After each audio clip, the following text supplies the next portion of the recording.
Hello and welcome, my dear friends and students. In today's video, I am going to start the new chapter, that is the electromagnetic induction, which is a important one. Now in this chapter, first of all we have to consider certain basic things, that is under the head of introduction. Now in this chapter, we have to consider the electric field which is produced due to the static charges.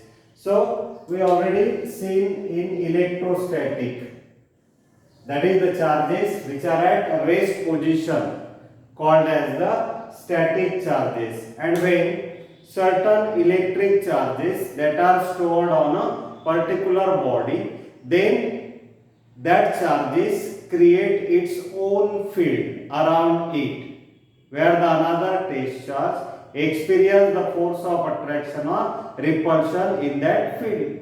That space or area around the static charges is nothing but the electric field. It means in electrostatic we had already seen how we produce the electric field by the static charges.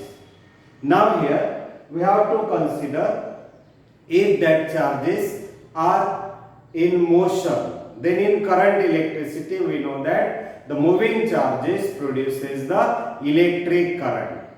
Rest charges produces the electric field, and moving charges produces the electric current. The rate of flow of electric charges is nothing but the electric current. And we know that a current carrying conductor produces the magnetic field around it. So that's why in our textbook the first sentence that is given in this chapter, we have to consider electric field by static charges and magnetic field by moving charges. Initially these moving charges produces the electric current, and that electric current produces the magnetic field around it. That's why we have to consider here magnetic field by moving charges. या chapter मध्ये आपल्याला electric field ही जी static charges पासून produce होते ते आपल्याला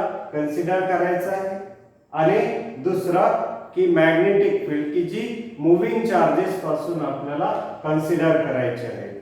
मग आता हे ऑलरेडी आपल्याला माहिती आहे की जेव्हा आपण एखाद्या बॉडीवर चार्जेस प्रोड्यूस करतो तेव्हा त्या चार्जेसमुळे त्याच्या आजूबाजूची जागा जी आहे ती मॉडिफाय होते, म्हणजे ते चार्जेस आपल्या आजूबाजूला एक फील्ड डेव्हलप करते, त्याला आपण इलेक्ट्रिक फील्ड म्हणतो. मग स्टॅटिक चार्जेसमुळे इलेक्ट्रिक फील्ड प्रोड्यूस होते हे आपल्याला माहिती आहे.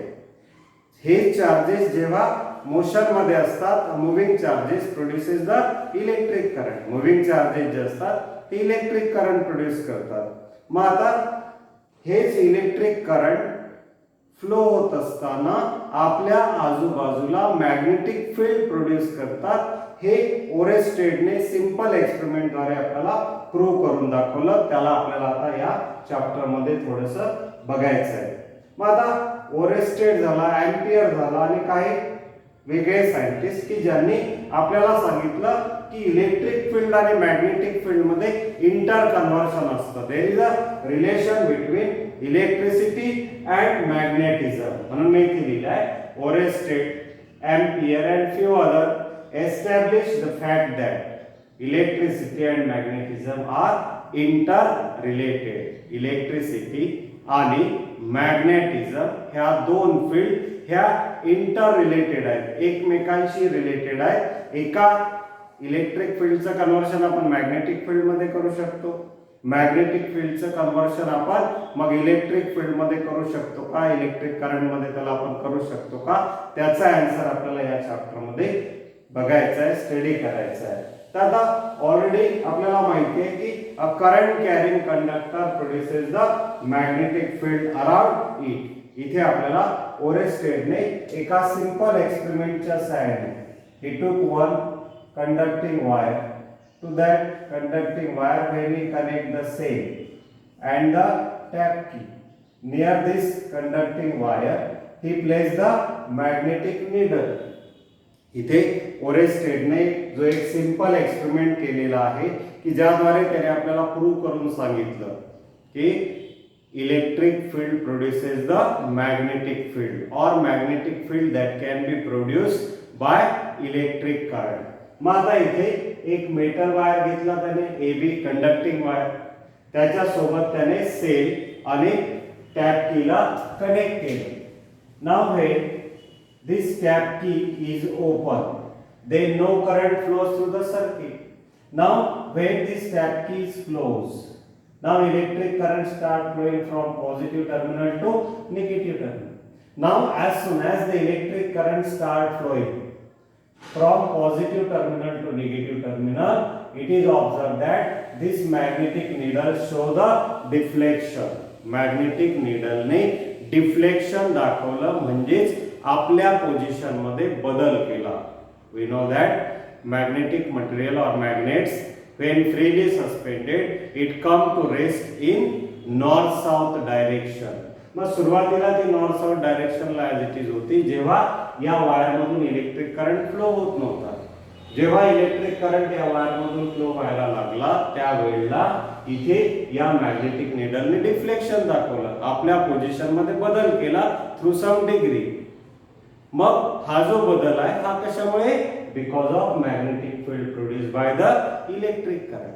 Now when he interchange the polarity, आता इथे ए एंडला त्याने समजा निगेटिव्ह टर्मिनल अँड बी एंडला पॉझिटिव्ह टर्मिनल जेव्हा कनेक्ट केला त्यावेळेला आता करंट डायरेक्शन ही अपोजिट होईल. मग त्यावेळेला इथे या मॅग्नेटिक निडलने जे डिफ्लेक्शन दाखवलं ते opposite to that of the initial direction, आधीच्या डायरेक्शन पेक्षा ह्या आता त्याने आपलं जे डिफ्लेक्शन आहे ते त्याच्या विरुद्ध दिशेने दाखवलं. मग हा जो बदल आहे हा कशामुळे? Because of the change in direction of electric current. इथे आपल्याला एवढंच बघायचं, एवढंच सांगायचं आहे की whenever electric current flows to the conducting material, that electric current produces the magnetic field around it. मग ओरेस्टेड ने हा एक सिंपल एक्सपेरिमेंट आपल्याला दिला आणि सांगितलं की इलेक्ट्रिक फील्ड पासून आपण मॅग्नेटिक फील्ड प्रोड्यूस करू शकतो. या मॅग्नेटिक फील्डची जी डायरेक्शन आहे ही आपल्याला राईट हँड थंब रूलने इझिली मिळवता येतं. Consider a straight conductor which is held in your right hand in such a way that the thumb is in stretch position and these fingers are in curl position, or that is curl around that conductor. Now if this thumb gives us the direction of electric current, then this curl finger gives us the direction of magnetic field. बघा आता current direction जर मी बदलवली, पहिले अंगठा जो आहे हा left to right आहे, आता जर मी इकडे याला डायरेक्शन चेंज केली, करंट डायरेक्शन चेंज झाली, तर बघा मॅग्नेटिक फील्डची पण डायरेक्शन काय झाली? चेंज. म्हणून या एक्सपेरिमेंट मध्ये मॅग्नेटिक निडलने दोन वेगवेगळ्या डायरेक्शनला आपल्याला डिफ्लेक्शन दाखवलं. हा एक सिंपल एक्सपेरिमेंट आहे perform by Oersted in order to prove that a current carrying conductor produces the magnetic field around it. म्हणून आपल्याला म्हणता येईल की electric field produces the magnetic field, or we can convert the electric field into magnetic field. Now the question arises, can we convert magnetic field into electric field, or can we produce the electric current with the help of magnetic field or from the magnetic field? मग ज्याप्रमाणे electric फील्डचं conversion आपण magnetic field मध्ये करतो, electric current पासून आपण magnetic field produce करू शकतो. मग आपण मॅग्नेटिक फील्ड पासून इलेक्ट्रिक करंट प्रोड्यूस करू शकतो का, हा क्वेश्चन आपल्या माइंड मध्ये आला. तर याचा आन्सर आपल्याला या चॅप्टर मध्ये शोधायचा आहे आणि याचा आन्सर आपल्याला मायकल फॅराडेने दिलेला आहे by performing the series of experiment. Now according to Michael Faraday, yes, we can convert this magnetic field into the electric field. आपण हा रिव्हर्स कॉन्व्हर्स इफेक्ट पण बघू शकतो की ज्याप्रमाणे ओरेस्टेडने सांगितलं की इलेक्ट्रिक करंट ही मॅग्नेटिक फील्ड प्रोड्यूस करते त्याचप्रमाणे मायकल फॅराडेने सांगितलं की मॅग्नेटिक फील्ड पासून आपण इलेक्ट्रिक करंट पण प्रोड्यूस करू शकतो. त्यासाठी मग त्यांनी आपल्याला दोन सिंपल एक्सपेरिमेंट दिले आहेत की जे एक्सपेरिमेंट आपल्याला स्टडी करायचे आहे. त्याआधी मायकल फॅराडेने जे एक्सपेरिमेंट परफॉर्म केलेले आहेत in 1831, Michael Faraday perform the series of experiment in connection with generation of electric current, production of electric current by means of magnetic field. Michael Faraday ने खूप सारे एक्सपेरिमेंट केले कशासाठी? For the production of electric current. कुठना? By means of magnetic field. मग आता पुन्हा एक scientist Joseph Henry demonstrated that electric current were produced in a closed circuit or in a coil, but when subjected to the varying means change in magnetic field. Condition दिली त्यांनी की आपण electric current produce करू शकतो magnetic field पासून, पण त्यासाठी condition काय? There must be the varying magnetic field. Magnetic field त्या कॉइलशी रिलेटेड कॉन्स्टंट राहायला नको, ती बदलायला पाहिजे. ती जेव्हा जेव्हा बदलेल म्हणजे आयदर इन्क्रीज ऑर डिक्रीज तेव्हा तेव्हाच त्या व्हॅरिंग मॅग्नेटिक फील्ड पासून आपण इलेक्ट्रिक करंट प्रोड्यूस करू शकतो.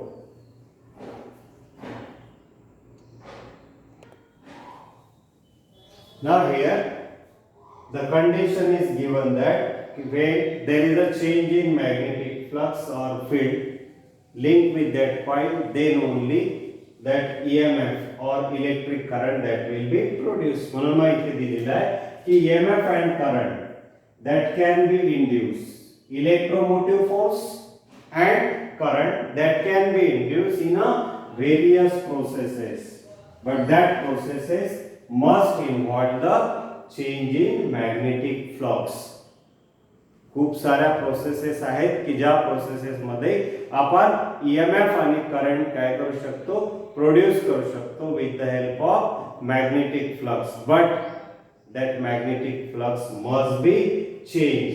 मग आता जो पहिली तुम्हाला डेफिनेशन या चॅप्टर मधून करायची आहे ती म्हणजे मॅग्नेटिक फ्लक्स म्हणजे काय, त्यानंतर मॅग्नेटिक फील्ड इंडक्शन म्हणजे काय, त्यानंतर इलेक्ट्रोमॅग्नेटिक इंडक्शन म्हणजे काय, त्यानंतर मायकल फॅराडेने आपल्याला जे दोन सिंपल एक्सपेरिमेंट दिलेले आहेत करायला ते सिंपल एक्सपेरिमेंट आपल्याला इथे स्टडी करायचे आहे. म्हणून इथे मॅग्नेटिक फ्लक्स हा शब्द इथे आलेला आहे. तर मॅग्नेटिक फ्लक्स नेमकं काय असतं? तर आपल्याला माहिती आहे की magnetic field that can be measured with the help of magnetic field lines passing through that particular region. कोणताही मॅग्नेट त्याची जी स्ट्रेंथ असते मॅग्नेटिक फील्ड जी आहे हे आपण मॅग्नेटिक फील्ड लाईनने कन्सिडर करतो. मग आता इथे एखाद्या पर्टिक्युलर एरिया मधून किती मॅग्नेटिक फील्ड लाईन्स पास होतात नॉर्मली त्याला आपण मॅग्नेटिक फ्लक्स म्हणतो. Total number of magnetic field lines passing normally through the given area, that is called as the magnetic flux. Total number of magnetic field lines passing normally through the given area, that is called as the magnetic flux. It is given by phi. हा जो symbol आहे याला phi म्हणतात. Phi equal to A dot B, where A that represent the particular area and B that is the magnetic field induction. आता इथे त्या फील्डशी त्या magnetic field आणि एरिया यांच्यामध्ये तिथे आपल्याला अँगल कन्सिडर करावा लागतो, डायरेक्शन तिथे घ्यावी लागते. म्हणून इथे दोघांचा हा स्केलर प्रॉडक्ट कन्सिडर केला जातो. Phi equal to A dot B और phi equal to A into B into cos theta as per the definition of scalar product. आता आपल्याला magnetic flux, magnetic field induction आणि मायकल फॅराडेने परफॉर्म केलेले दोन experiment आता आपल्याला याच्यामध्ये बघायचे आहेत. Now here we have to consider the two important concepts, that is the magnetic flux and magnetic induction or magnetic field induction. So you have to consider what do you mean by magnetic flux. That is the total number of magnetic field lines passing normally through the given area. एखाद्या विशिष्ट area मधून जाणाऱ्या ह्या ज्या magnetic field lines असतात की ज्या कशा झाल्या पास झाल्या पाहिजे नॉर्मली, त्यांनाच आपण म्हणतो magnetic flux. Total number of magnetic field lines passing normally through the given area, that is called as magnetic flux. मग ह्या जर magnetic flux म्हणजेच magnetic field lines normally pass होत असेल तर magnetic flux नुसतं phi equal to A dot B ने represent करतात, where A represent the area through which that magnetic field lines passes normally and B is the magnetic field induction. जर ह्या magnetic field lines magnetic field इंडक्शनशी काही angle form करत असेल, म्हणजे हे नॉर्मल टू सरफेस झाला आणि ऍक्च्युली मॅग्नेटिक फील्ड लाईन्स या डायरेक्शनने पास होत असतील बाय मेकिंग सम अँगल, तर हाच मॅग्नेटिक फ्लक्स आपल्याला phi equal to A dot B ने रिप्रेझेंट करतात. According to definition of scalar product we can write A into B into cos theta. आता जेव्हा नॉर्मली ते पास होतात तेव्हा थीटा 0 असतो, cos 0 1, म्हणून मग इथे नुसतं a डॉट b देतात. जेव्हा आपण इथे phi equal to a dot b घेतलेला आहे if it makes some angle with normal to surface, मग त्यावेळेला आपल्याला ab cos थीटा घ्यावं लागतं. याचं जे युनिट आहे बरेचदा विचारलं जातं, state the SI unit of magnetic flux, ते असतं वेबर, ज्याला रिप्रेझेंट केलं जातं WB ने. आता दुसरी टर्म जी तुम्हाला इथे लक्षात ठेवायची ती म्हणजे magnetic induction. That is magnetic flux per unit area. Unit area मधून जाणाऱ्या मॅग्नेटिक फील्ड लाईन्सलाच आपण मॅग्नेटिक इंडक्शन म्हणतो. तुम्ही असंही म्हणू शकता magnetic field lines passing normally through the unit area. Unit area मधून जाणाऱ्या मॅग्नेटिक फील्ड लाईन्सलाच आपण म्हणतो मॅग्नेटिक इंडक्शन. मग मॅग्नेटिक फ्लक्स म्हणजे तेच magnetic field lines passing normally through the certain area. मग डिवाइडेड बाय एरिया आपण केलं तर आपल्याला युनिट एरिया मधून जाणाऱ्या मिळतात, म्हणून magnetic flux per unit area that is called as the magnetic induction. मग आता phi equal to A dot B असेल तर B equal to phi into A मिळतं. मग याच्यावरून आपल्याला याचं युनिट लिहिता येतं. हे जे मॅग्नेटिक फ्लक्स आहे कशात मोजतात, वेबर, आणि एरिया कशात मोजल्या जातं, मीटर स्क्वेअर मध्ये. म्हणून या मॅग्नेटिक इंडक्शनचं SI युनिट काय आहे, वेबर पर मीटर स्क्वेअर, किंवा त्यालाच म्हणतात टेस्ला. म्हणून दोन युनिट आपल्याला त्याला लक्षात ठेवता येईल, वेबर पर मीटर स्क्वेअर और टेस्ला.